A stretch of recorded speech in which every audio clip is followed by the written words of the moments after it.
अस्सलाम वालेकुम। मेरी क्लास में एक लड़की शाजिया पढ़ती है।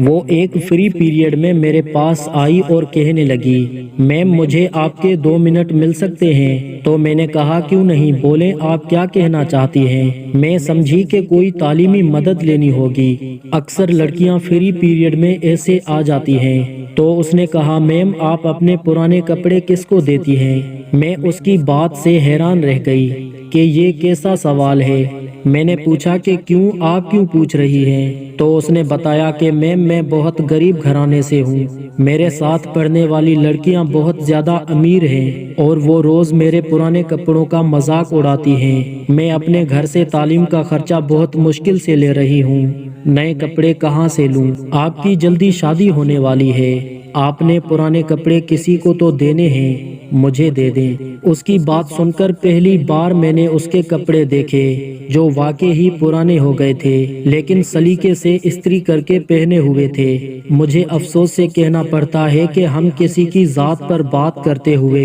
1 मिनट भी नहीं सोचते कि हमें क्या हक पहुंचता है किसी को कमतर कहने का या किसी के जाती मामले में टांग अड़ाने का।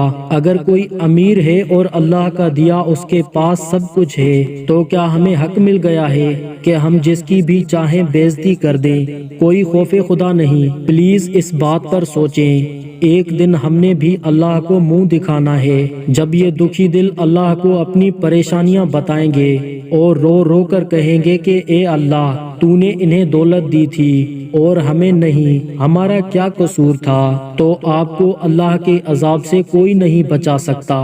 प्लीज सोचें और लोगों के जाती मामलात में दखल देने से गुरेज करें। क्या पता वो किस हालत में जिंदगी गुजार रहे हों, और वैसे भी जो कुछ हमारे पास है वो भी तो अल्लाह का ही दिया हुआ है।